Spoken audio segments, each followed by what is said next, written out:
Okay, Gene, ready in 5, 4, 3, 2. Yeah. Hey, yeah. Where my mom's at? Where my mom's wearing thongs, hitting bongs at? Raising kids, cleaning shits, need a long nap. Where my mom's at? Where My Mom's At podcast with Christina P. All right. I'm so pumped when I hear that song. Come see me. Come see me live, dude. I'm touring like a mofo.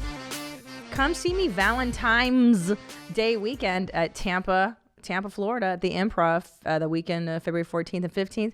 And then San Francisco, Cobb's Comedy Club, Pasadena at the Ice House here. March, we're doing Doral, Florida at the Miami Improv. March 26th to 28th, Dallas at the Addison Improv. New York, aka Jew Dork Titties, Caroline's, Des Moines, Funny Bone, Phoenix, Stand Up Live, and Cleveland, Ohio at Hilarities, and then San Antonio, Tejas at the LOL Comedy Club. And then, we talked about this before. What's a crazier name for a comedy club? Dr. Grins or Laugh Out Loud? I feel like Dr. Grins, you could probably, say that it's named after someone. It's not. But Laugh Out Loud. LOL. And then I actually just added Vancouver. It's not up on the board yet, but it will be. And I'm so excited. And there's a lot of good things coming up in 2020. I can't announce yet, but it's just around the corner. Tickets at Christina P online. Also, if you don't know, I have 2 Netflix specials. One is called Mother Inferior, and one is the Degenerates. I stuttered. I can do it. Can you do it? Can you do the Cardi B thing? The Cardi B. Do it. Suck. You're so weakened from your coronavirus, you can barely do it. Yeah, I could barely just gather the strength to get a good okr out. Okr. I love her. Yeah, so we were native. You were in China and you were eating snakes. Yeah, I was in China eating snakes. And I'm like, I'm on top of the world. Nothing can hurt me. And then a couple weeks later, I come back. And I'll tell you what, in the morning, I just started waking up to people sending me articles, just sliding in my DMs, being like, Blue Band, you're going to die. And I'm like, oh, my God. I know, and I'm such a dope. I totally believe everything I read in my DMs. They're like, Christina, you shouldn't drink and take Xanax. You're going to get holes in your brain from Alzheimer's. And I was like, what? I asked Dr. Drew about it on his show. I was so upset. But anyway, I don't think you have it. It's been, 3 weeks since you were there? Yeah, like I had a succulent Chinese snake on Christmas, New Year's, on Christmas Day. Yeah. And so the incubation period, I think, is 2 weeks. I am fine. I did get sick when I came back, probably had coronavirus, but that is now out of my system. You're fine, dude. You're fine. Dr. Drew said I was fine. I'm barely worried. Drew said that he thinks he had coronavirus because he was hanging out with somebody who came back from China with it. Mm-hmm. And he's like, it's a cold. He's like, it's a really horrible, horrible cold. But he conquered it. So. Yeah, there's 14 symptoms. I went on Reddit and 5 out of the top 20 videos were just people in the streets standing and then just fainting. Cool. From having coronavirus. But I have not fainted yet. I did not wake up in a weird place. I'm all right. And you're young and healthy. You're totally I got cockroach DNA. I could survive a nuclear holocaust and a normal one. 100%, dude. You got that fucking dirty immigrant stuff in you. Me too. So I'm Polly and Bi, and I'm happy to announce that I'm back in the Pilates. I had a cold. It took me down for a week and a half, and I'm back. I'm on a primal diet. I eat protein and vegetables, and it is so depressing. I'm not drinking alcohol. I'm drinking my Cardi B tea. I'm on the program because I'm on the Snapback. Yeah, bitch.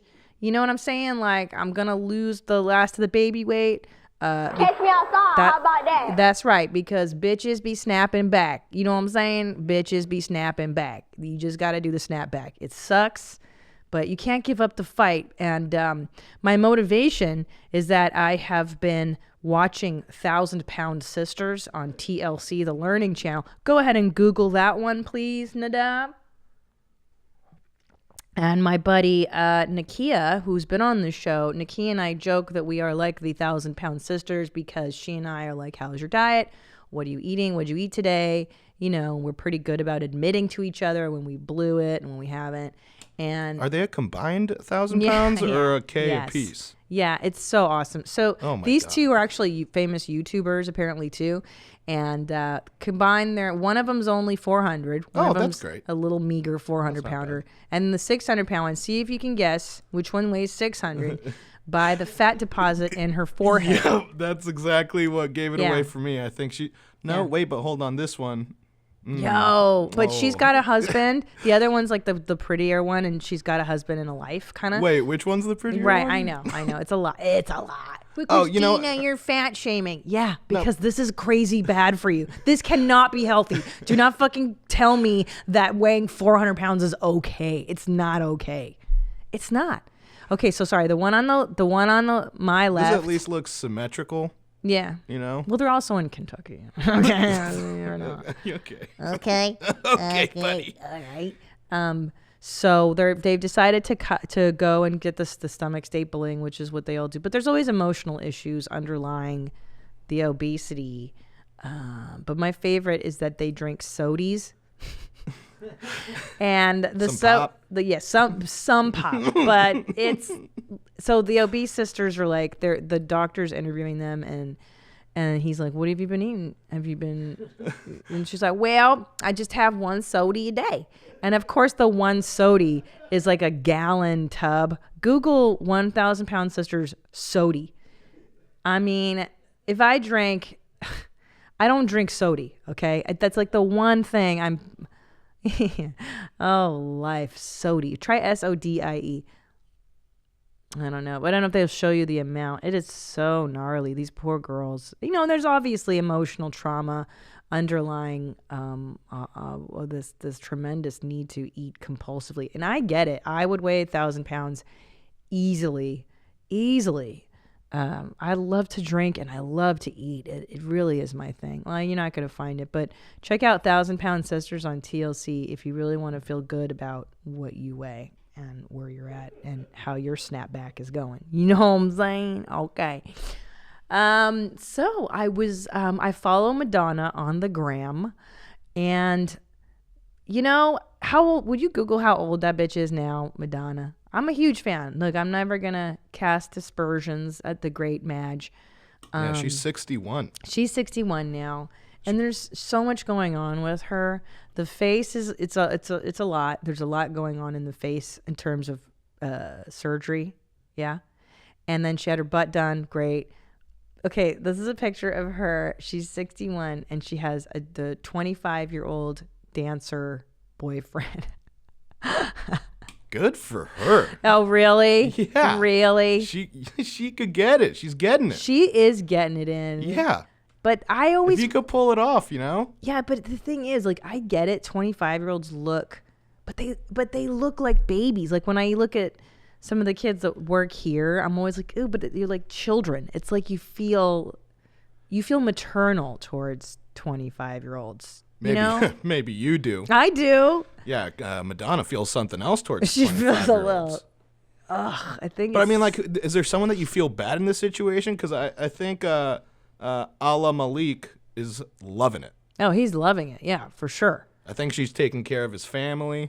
You think so? Well, I think, like, I was doing some Googling on this. He has Yeah. already introduced her to his family, and she loves them all. I think there's, I can't tell if he has a baby that she said that she's going to, love unconditionally, Oh, that's cool. or if Madonna was saying that to Ala Malik's mother, saying that she will love her son unconditionally.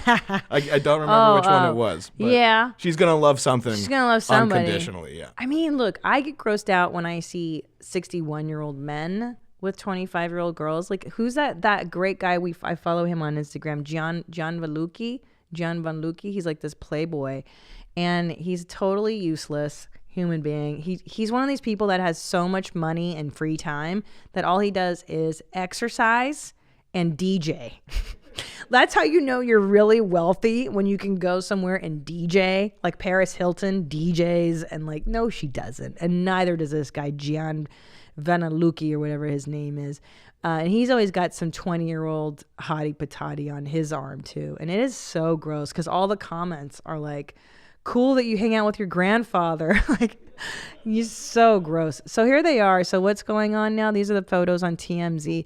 You know, Madonna, she does she adopts a lot of African children, which is sweet and great. And yeah, there they are. I just can't imagine the conversations you'd be forced to have with any 25-year-old. I'm saying, you know, as a 43-year-old, sometimes you idiots say shit, and I'm like, I can't even imagine having to listen to these guys talk. What's your favorite color? Yeah. They talk about colors, numbers, yeah, crayons. What's your favorite kind of hamburger? I know. It really is just that. Like the intellectual, you know, I can't even imagine how fucking boring it must be to talk to a 25-year-old when you're 61. And she's such an accomplished human, you know? They have nothing in common besides his D. Well, you know, like she tries to keep it young. Like I remember, I think she was... Yeah, she does. She was trying to... someone taught her that, you know, ecstasy is now being called Molly or is like now being synthesized into something more pure. And she's like, like there's a video of her at a concert. She's like, how many of you hanging out with Molly tonight? Oh, God. Yeah. Yeah. It sounded weird coming out of her mouth. Okay, go to her Instagram. You guys have to do this with me now.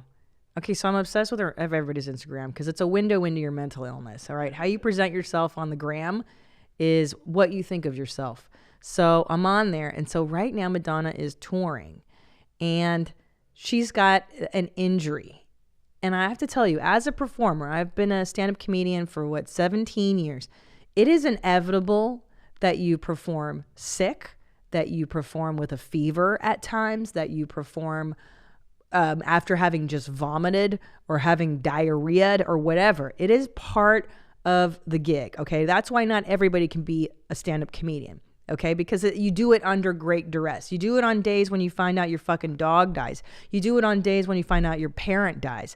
There's no canceling the show, okay? That's the skill of being a professional entertainer. Now, what she's doing lately, and it makes me batty, is she's got an injury. Scroll up. Okay, there's one where she's giving herself an ice bath. Up, more. Stop. On the far right, and she makes such a production of like, I'm powering through these injuries for you. I'm taking an ice bath after my shows just for you, for the love of, and to make a show that's good. It's like, bitch, first of all, you're fucking 80 years old, okay? You don't have to dance the way you did when you were 20 years old. I don't think anybody really expects you to do it.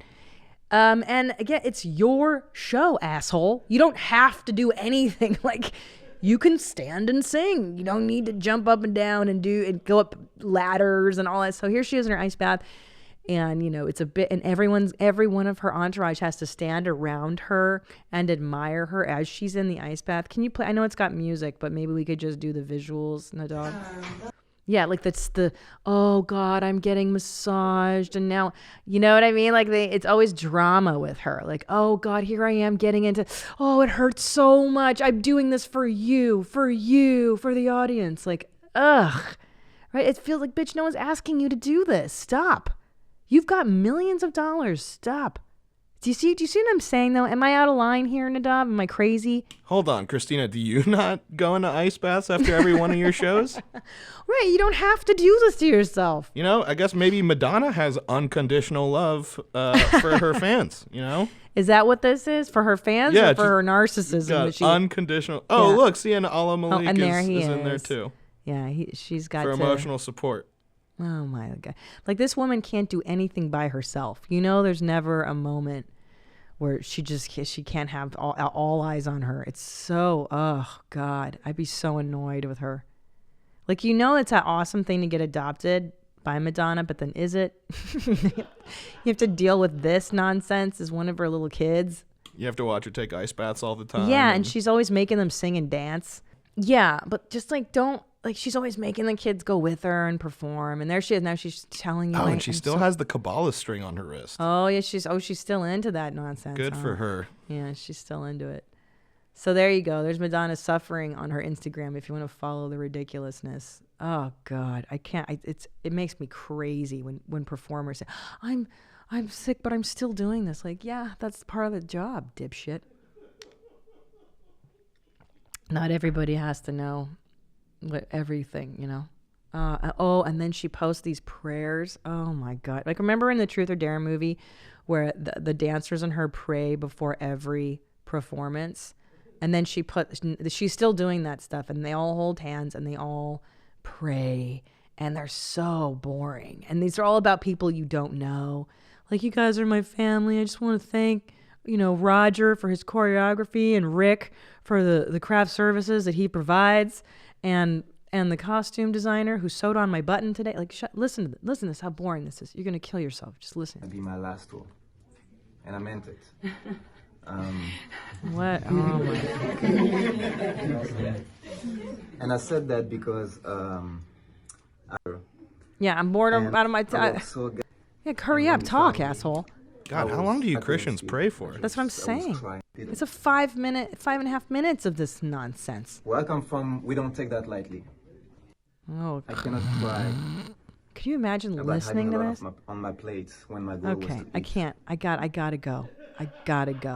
Like, is there anything worse than a forced prayer from somebody else? Like, you ever eat at someone's house and they're like, we pray before we eat, and you're like, why? Yeah. To the magic man in the sky. Pray to your mommy and your daddy for, putting that food on the table. Have you ever had anyone tell you that they're going to pray for you? That is so condescending. Yeah. It's been wild. There was one, I was working on some set one time, and like it was like the last day of shooting. And so everyone's like going around like, hey, it was great working with you these last couple weeks. And I guess one of them was super Christian, was like, hey, is there anything you want me to pray on for you? Oh, okay. I have no idea how to respond to that. It's like, yeah, if you don't have any more gigs. I know, it's so, because I think the thing is, like, if you're going to pray for me, just do it. Like, you don't need to tell me. Yeah. That's because it's also kind of condescending. Like, you need all the prayers you can get. Like, Jesus needs to help your soul because you're so messed up. And Lord knows you're not going to pray. Yeah. Pray for yourself. I'll You do ain't it got no for you. God in your heart. Well, also another thing that annoys me, God forbid, it was so horrible. Kobe Bryant, we recorded this a little bit early, but Kobe Bryant just passed away this weekend. And, it's so awful. Everybody's so, I know, I don't, especially if you're in LA, and he really is such a fixture. He was such a fixture of the Lakers, and he's just synonymous with our city. And I don't, you're bummed. Everybody's bummed. I get it. I really do. But I think what really always annoys the shit out of me is people posting it on Instagram like they have to convey their sadness to, like, who are you helping? Like, you think that, like, his widow is scrolling through Instagram and is like, oh, good, I'm so glad Jenny from Cleveland posted this thing of support. Like, it's not a real thing. It's like Anthony Jeselnik has this great bit about thoughts and prayers, like when a tragedy happens, and he's like, my thoughts and prayers. Like, oh, you have to make it about you? Like, in the midst of this tragedy, take a moment to know that I'm bummed. Like, yeah, everyone's bummed. Yeah, do it on the gram. Do it for the gram. gram. Am I such an a-hole, Nadav? I just feel like No. It's useless. No, like, we get it. It's spot on. It's super self-serving. Yeah. Like, it's not for anyone. Like, you might as well just take a selfie. Yeah, with like some fake tears in your eyes and stuff, and be like, oh, this is the worst day of my life. I know. It annoys me because it serves, I mean, maybe it serves the purpose of publicly, like, everyone's grieving together. Right. Is like that what it is? Like, if someone knew him personally, it's like, then I understand. Yeah. Like, maybe like sports commentators that have been following him their entire career, if he was responsible for people getting started in their careers. Yeah. But like, just some random, like, Instagram. I know, it's so weird. I'm like, unless you have a picture with him, like, don't. Right. And even then, it becomes a contest of, like, who's got a picture with that dead celebrity? Yeah, maybe I'm too dark. I'm too jaded. No. But I think a lot of people would resonate with that. I'm trying to think, because, like, when Joan Rivers died, I had the good luck of meeting her, and I did post a picture that I had with her. But that's probably the only time, But you met her in person. She was a staple in, like, in your career, right? Yeah, like, I love her. She's someone that you looked up to in in your career. Yeah. But like all these people don't play ball on Instagram, you know? Guess, yeah. I think They're it's not in why the G League or it's such anything. like an empty gesture, you know? It's like everyone's, yeah. I don't know. I'm just a dick today. Yeah, I I'm mean, in a bad mood. You know what I do when someone really close to me dies? Shut the fuck up about it. Yeah. Yeah, I don't make an Instagram post about it. I'm just like, oh, I'm gonna miss my uncle so much. It's like, no, I say that to my sisters and my brother and my mom and my dad. I say it to the people that it means stuff to, not to like, hey, everyone like this post so I could at least feel a little good. Yeah, that I have so many likes on my post. I think that's what it bothers me too. Is like if you really like when something bad really does happen to you, at least for me, the last place I turn to is the gram. I'm not gonna post like, hey, my dog died. Like, it's just not, you know, and if we do, it's like later, you know, once you processed. Right. It's not my go-to. It's pretty much saying like, hey, you know what is the shittiest thing that'll make me feel good? If you press this button. Right, the liking. I'm in such a terrible mood and I'm so imbalanced that if you like this post, I will feel better about XYZ dying. Oh my gosh, I guess, yeah. I'm totally on Team Christina on this all one. right, just checking. I heard they were going to take the likes off of the gram. I heard that too. I have not seen any of that yet. No, maybe it's just a cool rumor. But actually, I kind of wanted to bring it back to this Madonna thing. Go ahead. So it's crazy. She's 61. He's 25. Yeah. That's a pretty big gap. Yeah. What kind of gap is acceptable? 10 years. 10 years? 15 max. Does it matter where you're at and if they're 10 years forwards or backwards? I mean, there's such a big difference between, let's say, a 30-year-old and a 20-year-old, right? But then once you're 30, I don't know. I feel like 30 and up you're an adult. 40 and up, I think it's pretty cool. You know, what's the difference between 40 and 60? A little, I'm sure a lot, but at least intellectually, you're an adult. Mm-hmm. This guy's a kid. I mean, 25 is a child. So you're saying that Madonna should have waited until she was 71, yes, and then he was 35, and then that's a normal relationship. I feel like that's a better age gap. Why? What do you feel? I don't know. It's always been a little weird, like, because I feel like I'm at an age right now. I'm 31, where it was like I remember even like a year ago, just like, man, dating someone that's like 25 would be crazy young. Yeah, it's gross. It's I don't know. I don't think I have any strong thoughts on what is a proper gap. Well, I'll tell you what I think is unfair in this is the power balance is always off between an adult, like a 61-year-old woman. You know, socioeconomically, she's way better off. Emotionally, she's probably way more developed. She's got children. She's had a whole life with this career. And 25, like the guy has really nothing. At 25, the imbalance of power is so great that it's really kind of gross. It's so exploitive that way. You know, it's got to be purely physical. I'm sure he's a sweet kid. But maybe he's really good to her adopted kids. Yeah, he's 25. Teaches them how to dance and stuff. It's a child. Like, he can't. What is he teaching them? You know, they're going to to do all those Fortnite dances. Right, yeah, 100%. Yeah, I don't know, man. There's some people that just don't accept where they are, like what decade they're in. It's really odd. So my dad's the same way, though. He thinks that, you know, he always surrounded himself with young ladies, young women, and maybe it makes you feel like you're still, you know, young and relevant, I guess. I don't know. Yeah, I feel like we need to take this to the listeners at home. Oh, should we? You know, like what's the biggest age gap between you and your significant other? Oh boy, you sure you want to open those floodgates? Judging by these psychos. Well, because I mean, you know, with Madonna and Allah Malik or whatever this guy's name is, like, are they going to have kids together? Are they going to have an actual relationship? I feel like actual like family units listen to this show. So I wonder how big of an age gap you have while also having kids. Yeah, it's a lot. She has a lot of kids now too. Oh God, how many does she have? Well, she's got Lola, her bio kid. She's got Rocco that she had with her trainer. She has 6 and kids. then Lourdes was the first. Lourdes Leon, Rocco Richie, David Banda, Mawali, Cachoni Richie. Ciccone. Excuse me. There's Mercy. I know Mercy. Estelle. Mercy James. Ciccone. Astir. Astir. Yeah, she's always putting them on Instagram, making them perform and stuff. She's always like, come on, Estelle, dance, sing. And like, oh my, I would kill myself. It was a horrible existence.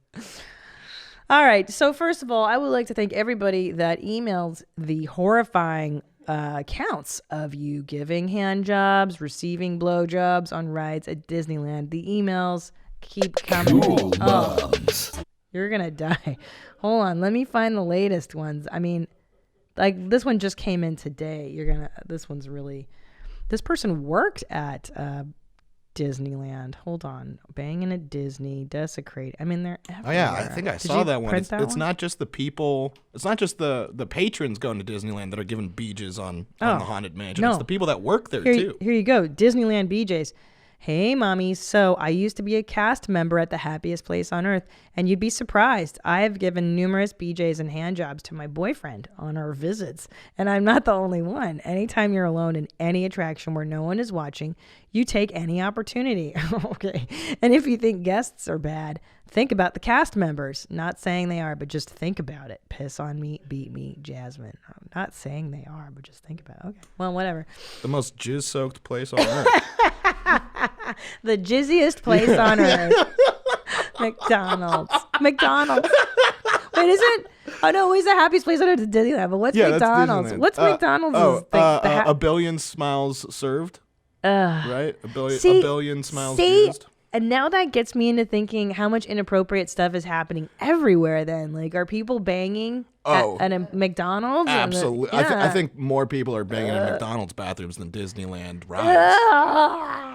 Across the world, internationally. I mean, No, I'm saying like that's the employees in the back. Like, are people banging on the fryolator and stuff? Ugh. Yeah, give us a call, 213-375-5184, or WhereMyMomsAt at gmail.com to tell us if you're a fry cook at McDonald's and you're banging in the kitchen. Oh my gosh. I mean, look, I've worked in restaurants, I've worked in Starbucks, I've worked at bars, and you know, I'm sure when at night after you close, you can party and drink and do stuff. So I'm sure people do it after closing time. Right. Like, what is did you guys party in your Starbucks after you closed? Yeah. Yes. No, I mean, like, we turn on music and clean. That was the big to do. But we didn't do anything bad because it's got cameras and stuff, so you really couldn't. Even in the freezer? No one got finger banged in the freezer? Not that I know of. I mean, in the bars, like in the bar I worked at, I'm sure people were fingering and getting horny there. I don't know. Comedy clubs are notorious. I mean, I've heard of people getting BJs in the back of the original room at the Comedy Store back before, Adam took over. Just so gross. That place was covered in jizz. The Comedy Store. Ugh. I remember going there before the Renaissance, and it was a pretty cool place. So divey, and that's so funny, dude. Like, back before, I love how everybody wants to hear female comics now, but when I started, it was such an uphill battle. Like, you go to the Comedy Store and there's this evil group of boys there, and they would literally just try to run the girls out. It was like they dared you to come in and do stand up. They'd be like, "You fucking stupid bitch, you're not funny." Like, they really would say crazy shit to me, and I'd have to be like, "Fuck you," and just come in and do my shit. It was pretty crazy. Different times. Here's my look what I got today. Wait, no, Christina, we've had such crazy reactions. Yeah. To your method, and here's what's here. Go ahead. I was thinking about this. Here's what's the most insane part, is that I remember we were talking about the hanky, and you were like, "That is foul. I cannot believe anyone that would do that." I don't like a hanky. And then here you are doing the exact same thing, but instead with a cloth that you could reuse. Yeah. You're just doing it with the tissue. Yeah, but then I throw the tissue away at the end of the day. I don't At the end of wash the it. day? Or in a few days when I find it in my pocket. In a few days? Yeah, because sometimes I've been sick. Okay, I've even done this.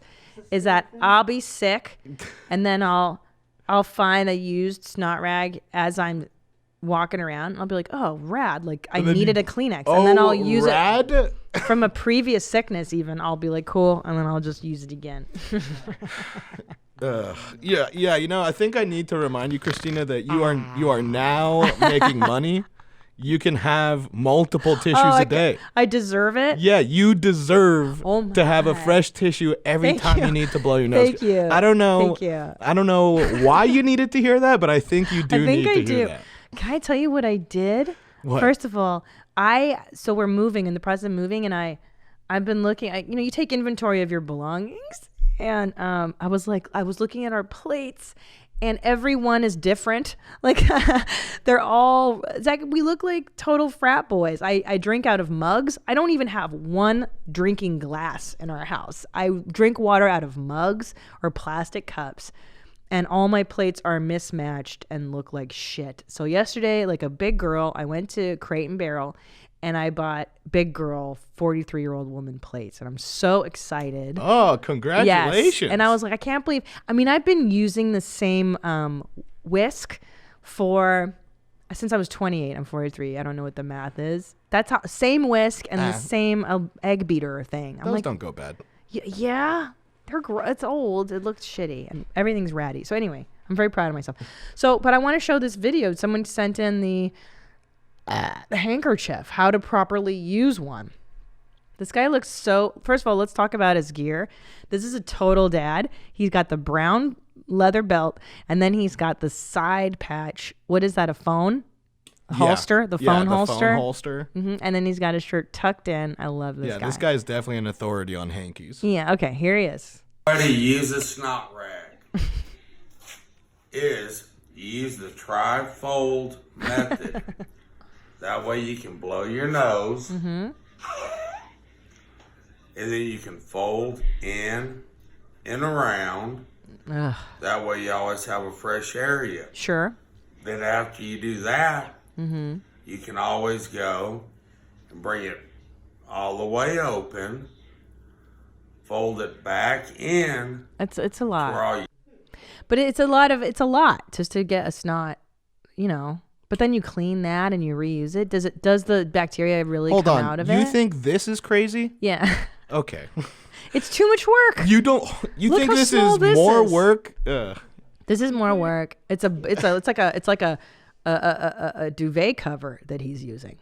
And then he's going to wash that. And what if the snots don't come out of it? You're going to have boogers and stuff in it. Yeah, that's...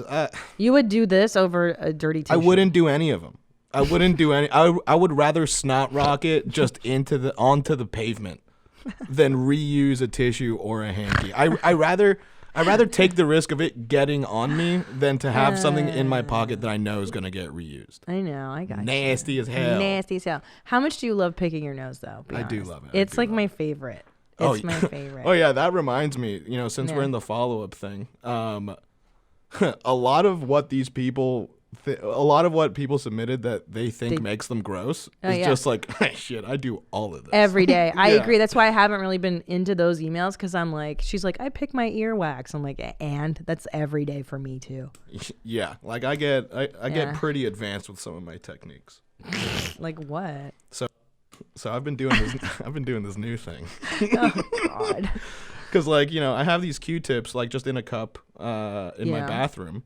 And I don't need to use them all the time for my ears. And then I thought because I trim my nails, right? Mm-hmm. And so I can't, if you have a boogie inside your nose and you don't have nails, it's hard to get it out. It is, yeah.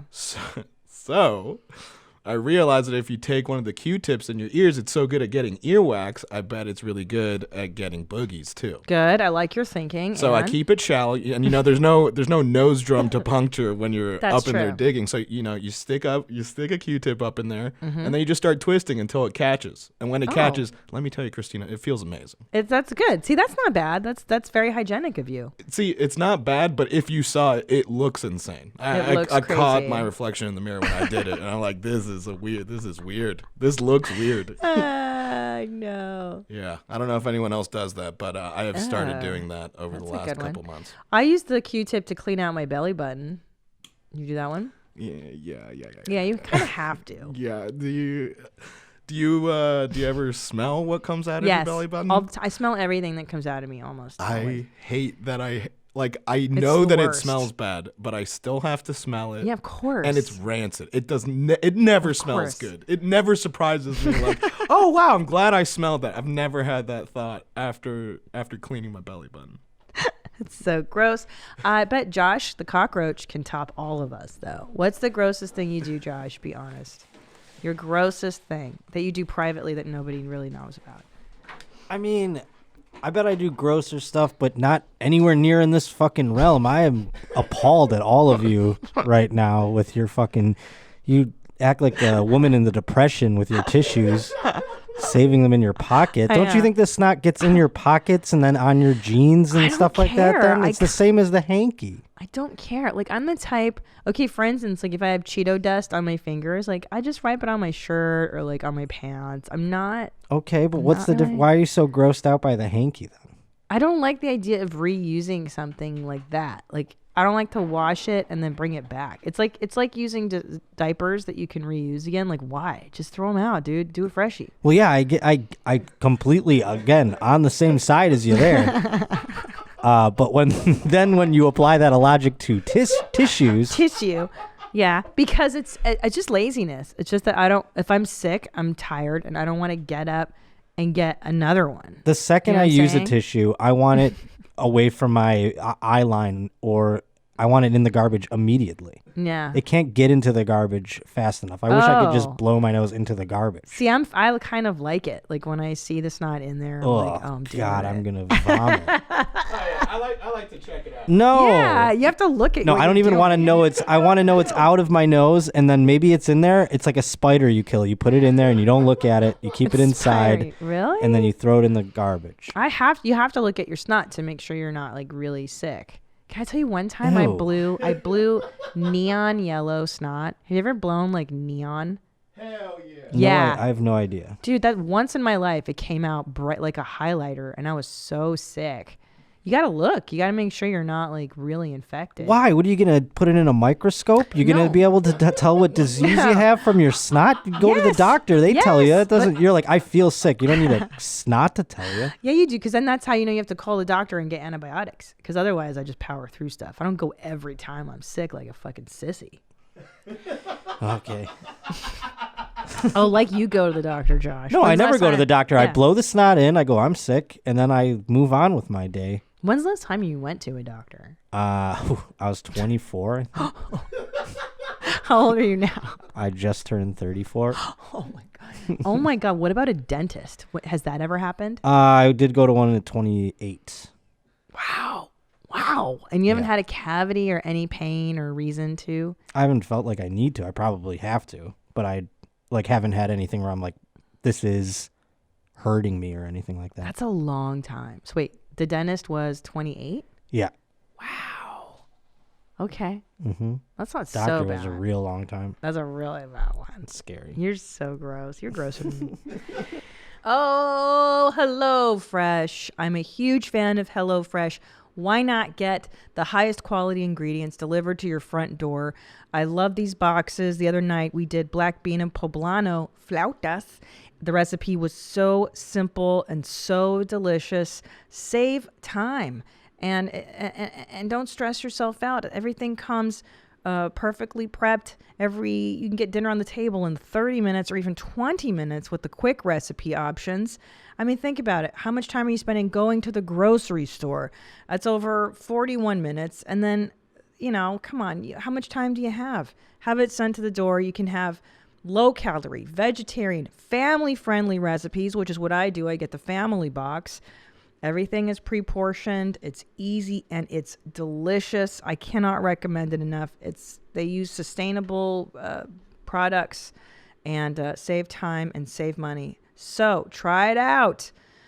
Go to HelloFresh.com/WMMA10 and use code WMMA10 for 10 free meals, including free shipping. How amazing is that? Again, I'm going to repeat that because I like this. HelloFresh.com/WMMA10. Use the code WMMA10 for 10 free meals, including shipping. Moms, dads, do yourselves a favor. Try out HelloFresh and get my 10 free meals on me. You got it. Okay. Thank you, HelloFresh. As parents, we want to encourage our children to pursue their dreams and provide opportunities that give them the best chance to succeed. And sometimes that means optimizing their routine, making it more flexible, more dynamic, so they have more time to focus on the things they love. And that's why there's Laurel Springs. Laurel Springs is an accredited online private school for students in kindergarten through 12th grade. Laurel Springs recognizes that each child is a unique individual with their own personal interests, special talents, and unique learning style. Their flexible learning program offers challenging and diverse elective courses. What I'm saying is, maybe you want to supplement your child's education. Maybe you feel like they're more curious about some area. Why not try Laurel Springs? It's an online school. You can supplement their education. You can explore new areas that maybe they're not doing in school. I think this is a fantastic program.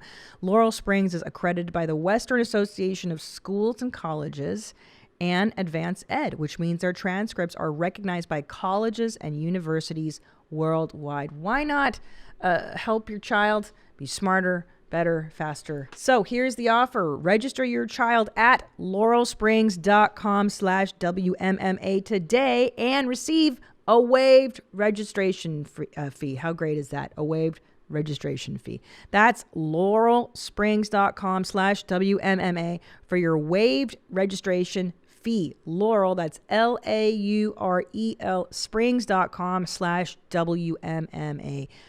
Get that registration fee waived on me, WMMA. All right, let's go on to this dad hack. I like this one. This guy writes, when I was a kid, I would go to my friend's house who had a grip of animals, dogs, cats, ferrets, chickens, and even horses at one point. The dogs were separated. However, the dogs that were allowed inside the house were not quite potty trained. And when my friend would find a dump on the floor, he would grab a bowl from the kitchen and cover the brown instead of cleaning it up. I thought Tom could use this one next time he sees the kids make a mess. Keep them high and tight, Nikki. I love that. What do you mean, Tom? I need to use that so I don't have to clean up anything. If you don't see it, it doesn't happen. That's the best part of any kind of mess. Let's see any more. So many carnival fingerings. I can't do it anymore, guys. We have a voicemail follow-up. Oh, cool. Hey, Gene. I'm watching your most recent episode, and you're talking about nasty snot habits, and you do the exact same thing that I do. I soak. Good. Good for you. And he's fine. He sounds like a nice guy. He sounds like he's got his stuff together, pays his taxes, is a homeowner. Okay. I used to give my high school boyfriends BJs in the church parking lot. Oh, that is the only place we didn't have to worry about someone seeing us. That's actually a good point. You wouldn't think that anybody would be doing that in a parking lot of a church. What about God? Doesn't God see that? That's true. God does. So usually there's just AA meetings and stuff. Not getting BJs. I also had sex in a Dillard's fitting room. Dillard's. I don't think I've been in a Dillard's. We don't have those so much here. Wow. Okay. Well, there you go. This gross thing I do, earwax. So, I'm a single lady in my late 20s, and I never want to have kids, but your podcast is hilarious and I enjoy it. Well, thank you. I have a confession to make. While I'm not a mouth-breathing Chewbacca woman, I do not use the same crusty tissue all day long like some people. I have a habit of scratching earwax out of my ears, picking it out from under my nail and flicking it. That's disgusting. Sometimes I put it in the trash can, sometimes not. It's super gross. Otherwise, I'm... Catch me outside. How about that? Yeah. She's a very waxy... Okay, I'm going to throw up. I can't. I changed my mind, guys. I don't want to know what you do privately. Changed my mind. Wait, but you don't do that? No, thanks. I pick my earwax and then I wipe it on my pants or something. I wipe it. I don't flick it. No. How? Okay, that's the line? What, I just wipe it on like a tissue or I'll wipe it on my clothes, yeah. So it stays on you the whole day? Probably, yeah. I think that's gross. That's nastier. Yeah, but I'm covered in like baby spit up and I'm covered in shit anyways because I'm taking care of two small kids. You know, there's always caca and piss all over me. It's like, who cares? Olestra chips. We discussed those on the last show. I like that. I have a great story about Olestra chips. In college, I lived in a city that was known for being a test city for new products. Wow chips were one of them. Remember those? Wow, I have diarrhea. Several of us that lived on the same floor, we got stuck in our dorm for a long weekend and binged out on those chips. We hadn't heard about the warnings, but we all found out quickly why they didn't last long. Easily for the next 18 hours. There was always at least 2 of us in the communal bathroom with the explosive diarrhea. It was awful.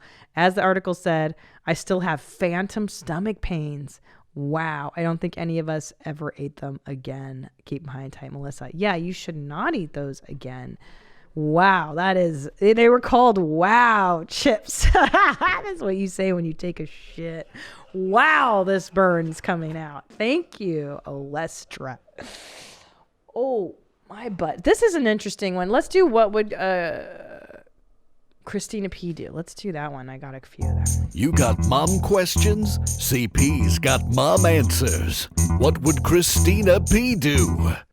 Oh my gosh. So this one made my skin crawl because I have so much experience with this. This is from Bill. He's an 18-year-old guy from Australia. Hey. You know what's so funny is he writes, I'm 18-year-old guy from Australia, pretty much opposite your expected demographic, but love the show. I have so many men that listen to this show that don't have children. A lot of people don't have children listen. So who knows what's going on, but I appreciate you. I don't have any children of my own, but had a question about my own mom. It's cute. He says it all foreign. Mom. I don't have any children. Okay, I'm very close with her, and she's a great mom, but often I feel she shares too much information about her life to me when we are speaking. Often she will go on long rants about her problems with work or with her friends, sometimes telling me about her existential fears. I feel like she is one step off of telling me about her sex life, and I often feel like she is using me as a therapist. Is this normal? Do you intend on sharing stuff about your personal life with your kids? Personally, I just find it kind of weird. Love all the podcasts. Piss on me, beat me, Bill. Bill, yo. Okay, so growing up, I was my mom's therapist, and from the time I was really little, I'm talking like as much as I can remember, I was her shrink, and I'd hear about so-and-so at work because she hated, or one of my dad's girlfriends that was pissing her off, and her love life, and this and that. And I got to tell you, I feel like it's super abusive to do to children. She's your mom, not your best friend. Especially at 18, you're still young. You're not her peer. You're not her equal. And I don't. And do you share personal stuff do I share with my own kids? If they ask, some stuff, yes, but always on their level. And I know I will not be planning on using my children as my therapist. And I think if this makes you uncomfortable, and it sounds like it does, I would politely say, which is kind of what I learned to do with my parents that were oversharing. I would politely say, Mom, I'm happy to discuss, football or vases or flowers or TV shows. However, I'm really uncomfortable when I hear about X, Y, and Z. I really don't want to talk about that stuff with you. It makes me uncomfortable. And see how she reacts. She could be like, oh, okay. And just try to hold the boundary, like if you're on the phone with her and she starts getting into her personal life, just be like, oh, I gotta go. Yeah. Nadav, do you have that with your folks or people in your, parents? Does your mom overshare? Dad overshare?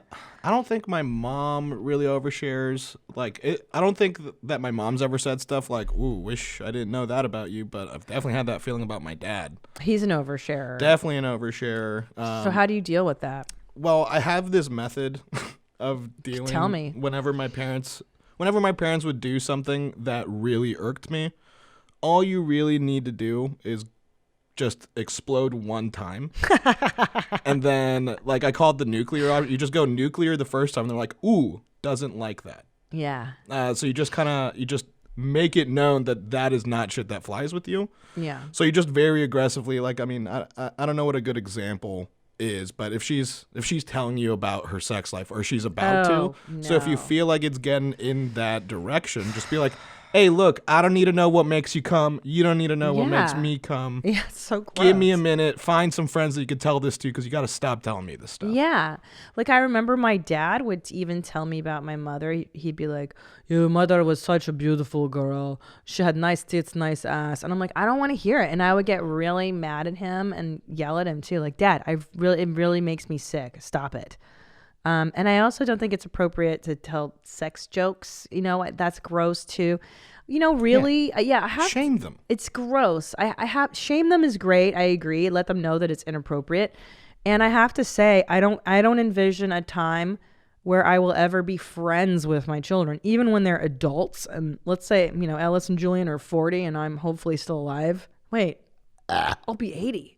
Oh, Christ. I don't see myself telling them, my existential fears and burdening them. It's just not your job as a parent. Your job is to be there for them, not the other way around. So yeah, you're right. It's not normal. And I say tell her to fucking knock it off. Yeah, set some boundaries as quickly as you can. Yeah, gross. Because otherwise it's just, she's A, going to keep doing it, and B, it's going to evolve into something even worse that you don't like. Yeah, yes. And not only that, if she's the type that she's going to get angry with you for putting down boundaries, good luck having, then you're just always playing the game of putting the boundary up, they break it, and you're just doing this dance forever, which sounds like that could happen, or I don't know. She could be reasonable. Hopefully she's reasonable. This one I thought was really interesting. I need your guys' help on this one because I'm not sure how to answer it, but I thought it was interesting. Hey, Mom. I'm not a mom, but still enjoy your show. See, what is up with? I love this. As you know, since the dawn of time, it's been extremely common for females to go into public bathrooms together. I even find myself venturing into the bathroom with my friends while out shopping at a restaurant or a bar. Women often have the luxury of escaping into the ladies' room while on a date in order to take care of whatever nasty, disgusting, or personal need they might have. My problem is that as a lesbian, I have noticed many of the women I date romantically still insist on accompanying me into the bathroom as if we were friends. Time and time again on dates, I will say, be right back, heading to the restroom, only to hear, oh, perfect, I need to go also. Let's go together. How do I politely explain to them that the reason I want to go alone is so I can be extremely gross without them knowing? I'm trying to keep things sexy, especially when the relationship is new and I can't be peeing in the stall next to my date and risk slipping out a fart. How do I keep them from following me into the bathroom without sounding like a jerk, completely R-worded, or revealing to them I'm as nasty as hell and risk their meow drying up like the Sahara Desert? Keep them high and tight, Rachel. That's right. Isn't that like kind of hard? Because you don't want to be like, hey, you can't come with me to the bathroom because I have to shit or I have to fart. You can't, Yeah. Like, yeah. Man, especially when you're in public, because that's true. It's just girl etiquette to be like, oh, I'll join you. Right. I never understood the whole buddy system in going to the bathroom. Oh, I love it. And girls do it. It's just so we can go and talk about you. It is. It's really just a way to get away and like have Taking a social moment. Yeah. I Maybe if you know. like fake business call or an important like call with the family or something, like you say, like you just you set an alarm or something. Oh, that's good. And you look at your phone, it's vibrating. You're like, oh my god, I need to take this. I'll be right back. And then you I just like go that. blast one out real quick in the bathroom and come right back. I like that. So don't announce that you have to use the restroom. Just say it's something else. And then if she sees you coming out of the bathroom being like, oh, yeah, and then I took this call and then I went to go pee or something. Yeah, I did a twofer. There you go. Yeah, because oh, my God. I remember when Tom and I had our first weekend getaway together as a couple.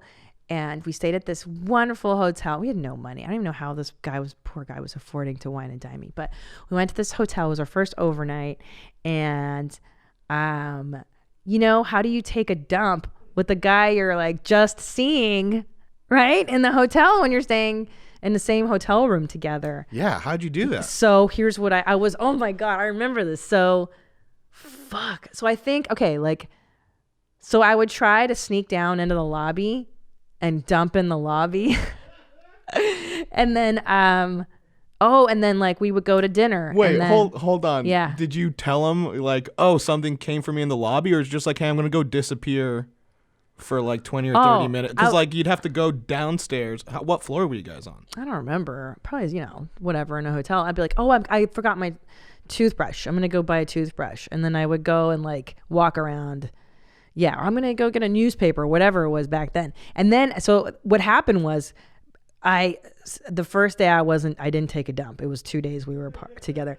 And then I was like, fuck, I'm pretty regular at taking dumps, So then I became on a mission to find a safe haven toilet outside of our hotel room. And we went to this restaurant and I was like, okay, this is my chance. I'm going to take a dump now, you know? And he was at dinner, we were at dinner, and I excused myself. But then the pressure of other people knocking on the door, and by then I was constipated, so I couldn't make brown. So basically, I didn't brown the whole time we were together on our first holiday together. I'm trying to ask Tom how he took a brown. I'm pretty sure he did. I'm pretty sure he just let it rip and, you know, lit some matches and was like on with it.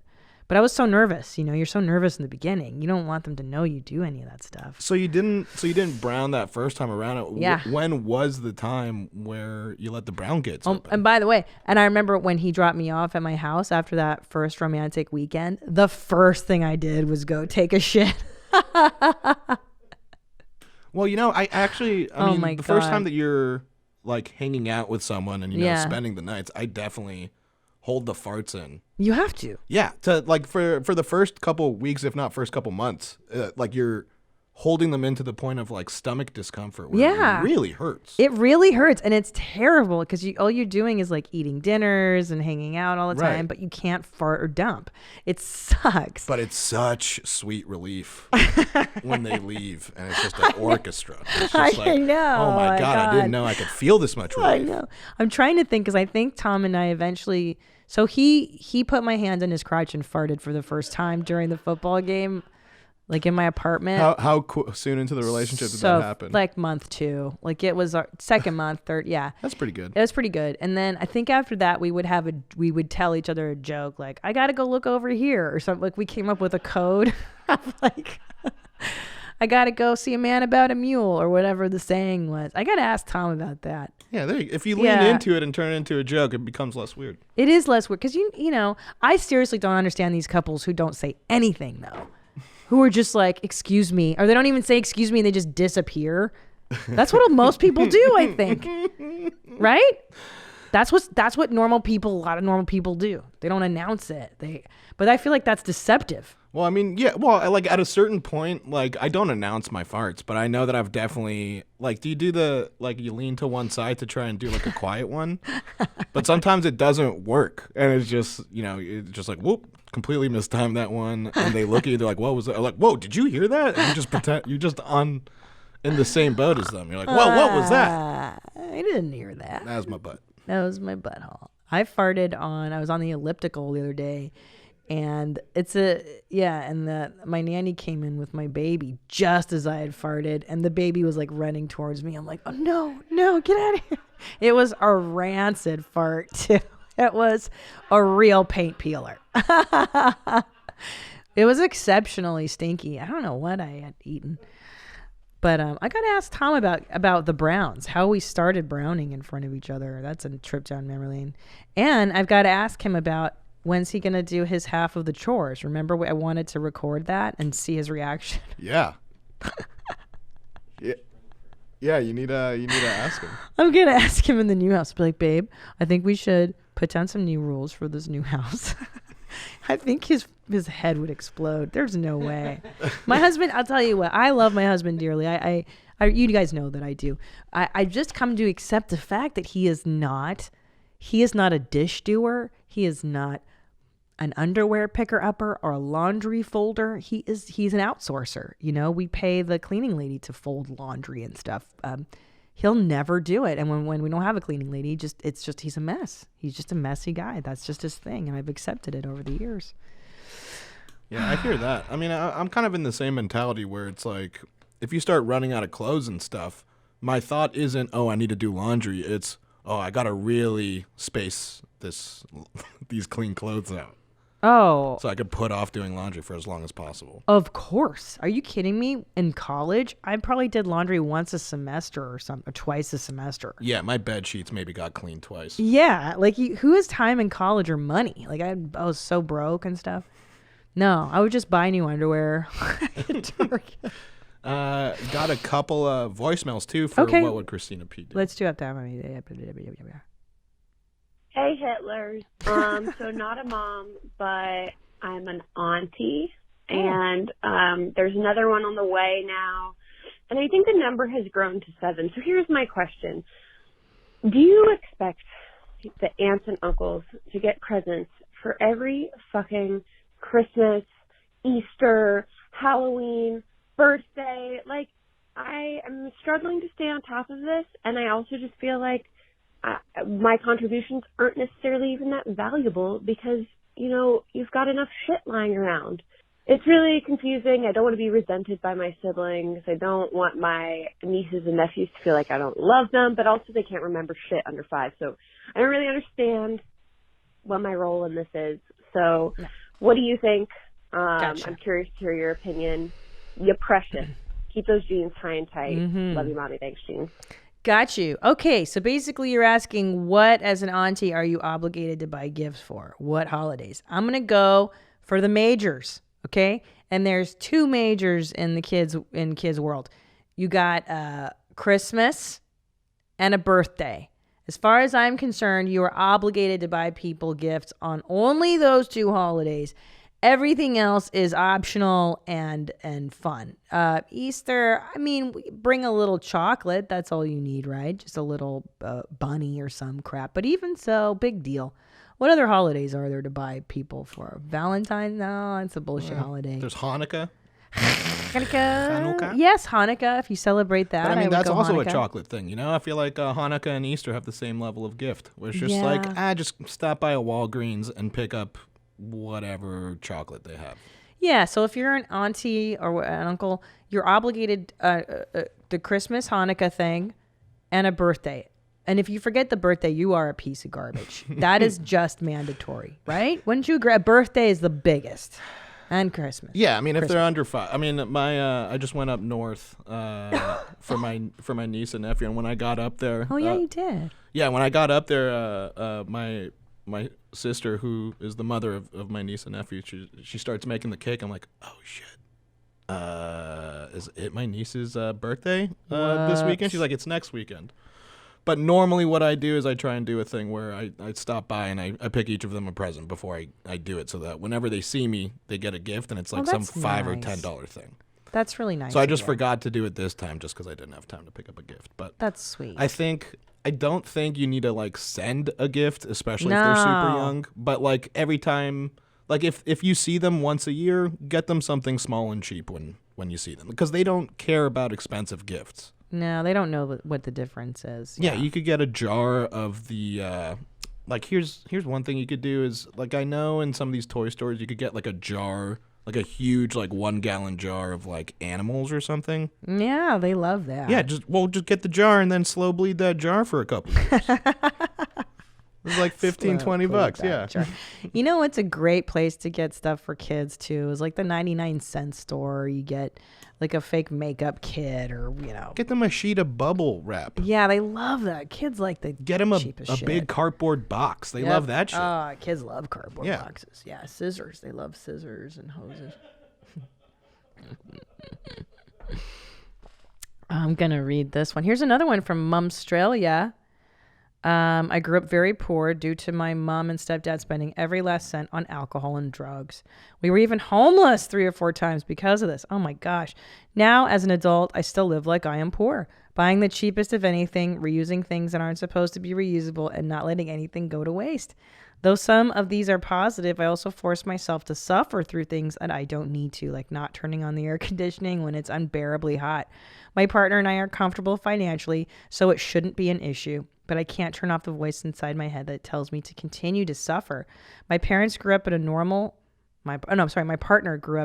household and has no understanding of what and why I do this to myself, and always has to remind me that I'm not poor anymore. I know you've suffered with some of the same issues and really need to know what helped you start changing your thinking. I know it may be self-worth problems, but I don't know how to undo that. Okay, Jasmine. So Jasmine, yeah, of course. I call it the North Korea syndrome. There's this documentary I watched on a man that they had released from a North Korean work camp, and they brought him to Seoul, Korea, and they gave him an apartment, they gave him a bed, they gave him a job, and they gave him a subway pass and everything else. Well, they followed him around, and lo and behold, I believe it was like a few months later, he was sleeping on the floor still. He refused to buy a TV, and he was essentially living the same way he did in North Korea, even though he was now free and in a place where he could afford and get these nice luxuries. So what's the point? The point is, at this point, if you've been traumatized as a kid, you're still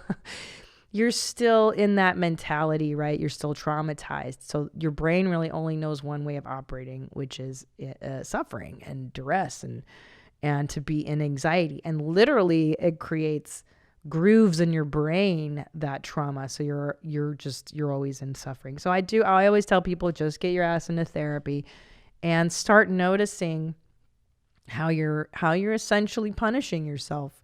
Like, when I talk about On Your Mom's House, I joke about the toweling myself off. That's a habit I unconsciously had for 40 some years. I just didn't towel myself off until one day I'm like, this is really frustrating to put on like Lululemon leggings or whatever the hell. But it was a long process for me of like going to therapy and separating out what was mine and what was my parents. Because you learn that you learn how to take care of yourself through your parents, right? Like you teach children how to brush their teeth. You teach children, hey, you have to bathe every day. Hey, you need to go to a doctor when you're sick. You need to go to a dentist every few months for a cleaning. Your parents teach you how to maintain yourself, and they teach you what standard is acceptable for care, self-care and living. So if you don't have any of that growing up, you have responsibility to teach yourself that stuff. So it really does start in therapy and going through your unconscious beliefs. I had so many unconscious beliefs about money, about how rich people, I thought all rich people were just bad people, right? That's what I was taught, that, money is bad and rich people are bad. It's like, well, no, there's good and bad poor people. There's good and bad rich people. It doesn't matter. And and that scarcity mentality is really crippling and can really hold you back. I also recommend, what's a good place to start? I know therapy is such a daunting thing for some people. There was a woman who just passed away. She lived to be like in her 90s. Louise L. Hay. And she wrote so many great self-help books that are so accessible to people. If you're new to the self-help world, just Google Louise Hay. You Can Heal Your Life was her first book, but she has a series of talks that you can download. There's You Can Heal Your Life, The Power is Within You. All these books are so helpful. But what I really, really loved was a lecture that you can download on iTunes, and I think it's about prosperity. Something about prosperity and deserving things. And she talks a lot about that, Louise L. Hay, in a talk she gives on, here, I can find it for you right now. I'm going to go more Louise L. Hay. I like looking at her. She is such a kind, you could just tell she was a sweet lady. And it's an audio book you download. Let me see. Here she is. It's under my audiobooks segment. And I do morning and evening meditations with her. She's just such a nice. Oh, here we go. Receiving Prosperity. Look at that. Okay. It's on audible.com. It is on iTunes, I believe. Ouch. Receiving Prosperity. It's a talk she gave in like the 80s or 90s. And all of her talks are just amazing. Oh, it's on YouTube. You can listen to it for free on YouTube. Good woman. Okay. Let's do one more. What else we got, kiddo? Anything? Ooh, we got some fails. We haven't done those nice in a while. Mom fails. Okay, let's do those. Some voicemail. Now it's time for a round of mom fails. Hi, Christina. This is Beth from Minnesota. I have a mom fail involving my mom. My younger sister, when she was a toddler, was eating bite-sized pieces of pork chops in her high chair, and my mom noticed a little morsel on the floor. The dogs hadn't devoured it yet. So my mom puts it back up on my sister's tray. My sister ate all but that one piece. And my mom, hating to see anything go to waste, she popped it into her own mouth. She ate something that neither a dog nor a young child would eat. I blame it on the martinis for her being clueless. To my mom's horror, it wasn't pork. It was a little smashed turd that fell out of my sister's diaper onto the floor. It was the same size and color as the food. She ate shit. Keeping them high and tight, 80s style. Love ya. Oh my God. That's my nightmare. Oh my God. I could see myself doing that. I love Raisinets. That is so nasty. Ugh. Okay, next one. Ugh. Hey, this is Summer from Texas. Love the podcast. I have a mom cell. I don't know if anyone else is like me who was told, if your child doesn't see you, that they'll come find you. But I was in the mall with my son when he was about 2 years old, and he's like doing the whole asshole thing where he's trying to run off away from me. So I like ducked down in this little hallway, like thinking he's going to turn around and not see me. He's going to come back and find me. Nope. Literally 3 seconds later, I peek around the corner, and he is gone. Oof. Nowhere to be found. Cannot see him at all. So I'm freaking the fuck out. I find the mall security, and they finally find him in a store all the way across the mall. They bring him back to me, and he's kicking and screaming. I'm crying. I'm like, oh, my God, my baby, my baby. He's screaming. Mommy, she wouldn't put me down. She wouldn't let me run away. That's my mom cell. My child wants to run away from me. Thanks. Always. Love the podcast. Always. That's what being a mom is you're trying to keep them from killing each other or killing themselves, and they're mad at you for doing it all the time. If that isn't the essence of being a mom. So I have a great recommendation, especially when you have multiple children, because once those motherfuckers can run, they run in different directions. And if you're in a mall, it's really scary. Google on Amazon, there's a monkey backpack or like a little stuffed bear backpack. And, it's like, it looks like a stuffed animal. There you go. And you put it on their back, and it's actually a leash. Especially at 2, that is when they really start to bolt. So I put Juju in this because he's at the age now, and they love it. They're wearing a backpack. That kid cute. seems a little old to be wearing a leash. Which one? The one that's right here. That's what you think. No? Well, they split. Like, this seems right. That's about this right. This kid needs a leash. Yeah, they're right. That other kid should know better. That kid needs a leash. That kid's cute. Look at that bowl cut. Give them kids. That's the haircut I had. This is adorable. That's adorable, yeah. Especially when you got multiples, man. But put that leash on that baby. You don't want to lose it, especially at Disneyland. I always see Asian parents doing it, and I always give them a thumbs up because I'm like, that's what you got to do, bro. Keep those kids. See, and it's cute. It's not oppressive. My parents used to put like a harness on me, like a real, like it looked like I was TikToked. You know what I mean? But I mean, that's not that much different. It's not, but it looked way more aggressive. Like my harness was like a harness, like a harness. It was one that they used to use for the dog, and then they repurposed it for you. Yes, 100. Yeah, terrible. So there you go. There's like the wrist leashes too, all that good stuff. Get yourself that. And they think of it as a game. Yeah, they take off at 2. Oh my gosh. Okay, what else we got? Hey, Jean. This is Stephanie from Los Angeles, and I wanted to call to share a mom fail.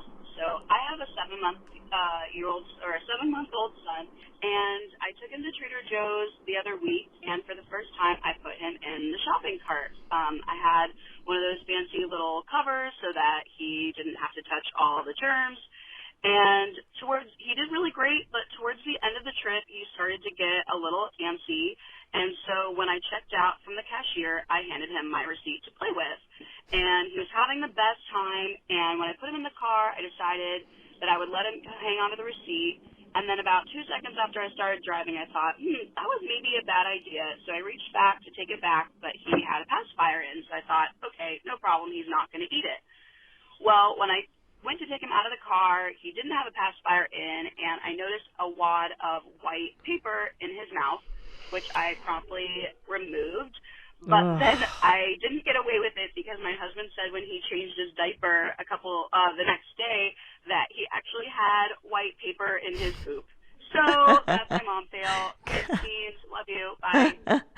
Good work. I think I've done that a few times where you think they're over the putting it in my mouth phase, and they're not. One time I had Ellis as a baby sitting on my lap. I was talking to a friend, and he was eating the napkin that was like right on, like fully eating it, fully digesting a napkin. Yep, I've pulled batteries, coins out of my children's mouths, anything you could think of. Yeah, they would just eat everything. Anyway, go ahead and send me your mom fails, your hacks, your questions, your follow-ups to WhereMyMomsAt@gmail.com. Leave me a voicemail, 213-375-5184. It's been a delight being with you today, and until next time, stay cool, moms. Where my mom's at? Where my mom's wearing thongs, hitting bongs at? Raising kids, cleaning shits, need a long nap. Where my mom's at? Where my mom's